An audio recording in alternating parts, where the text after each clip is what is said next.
Bonjour à tous et bienvenue sur Table Tennis Belgium TV.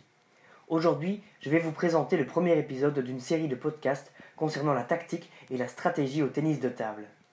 Pour ce faire, je vais me baser sur le résumé d'un livre que j'ai eu l'occasion de lire intitulé Table Tennis for Thinkers, qu'on pourrait traduire par Tennis de table pour les joueurs qui réfléchissent ou bien Tennis de table pour les amoureux de la tactique, mais malheureusement, le traducteur a choisi pour la version française Tactique de tennis de table pour pongistes penseurs.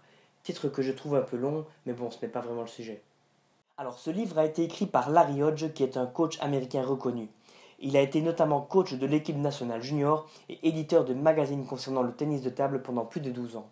Il est également connu internationalement grâce à son site internet tabletenniscoaching.com où il a déjà posté des milliers d'articles sur le tennis de table.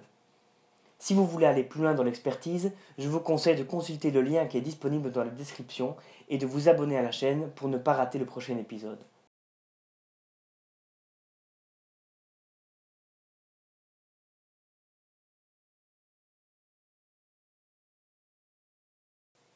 Le but de la réflexion tactique est de battre votre adversaire. Vous y arriverez en le faisant déjouer et en prenant le dessus avec votre jeu. La tactique sert à mettre vos forces en évidence tout en diminuant celles de votre opposant. Elle sert également à chercher ses faiblesses tout en l'empêchant de trouver les vôtres. Cela détermine en fait comment vous gagnez et comment vous perdez des points. Vous devez donc connaître votre jeu, mais également celui de votre adversaire.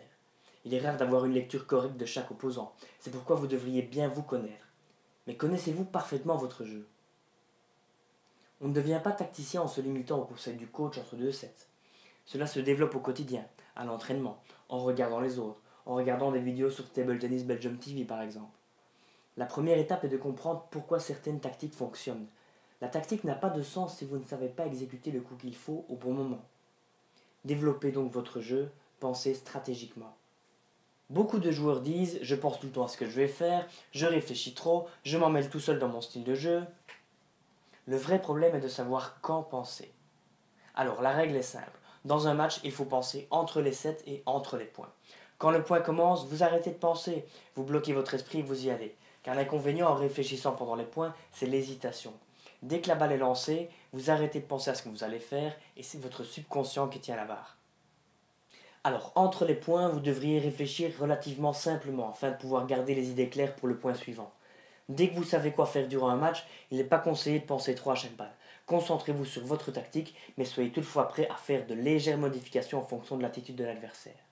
Alors vous allez me dire, comment dois-je jouer tactiquement pendant le point si je ne peux pas réfléchir durant ce point? Si vous passez suffisamment de temps à réfléchir tactiquement, aux entraînements, entre les matchs, en regardant les vidéos, vous allez développer petit à petit cette faculté. Si vous décidez par exemple qu'il faut top spinner sur un service long, vous n'avez pas besoin d'attendre qu'un service long arrive fond de table pour vous dire « Ah, attention, je vais peut-être devoir topper ». Non, vous démarrez instinctivement. Penser trop n'est pas un problème, c'est réfléchir au mauvais moment qui cause la plupart des ennuis.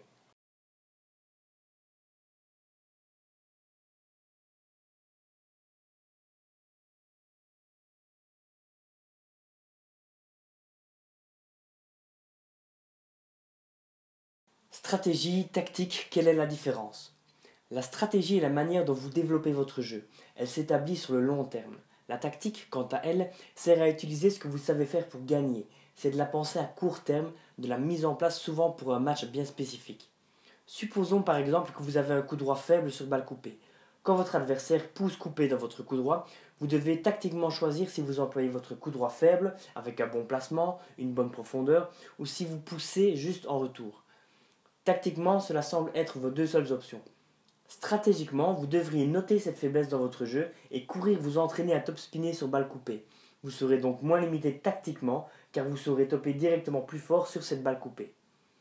C'est la stratégie qui sert à développer les armes dont vous aurez besoin dans vos combats tactiques futurs.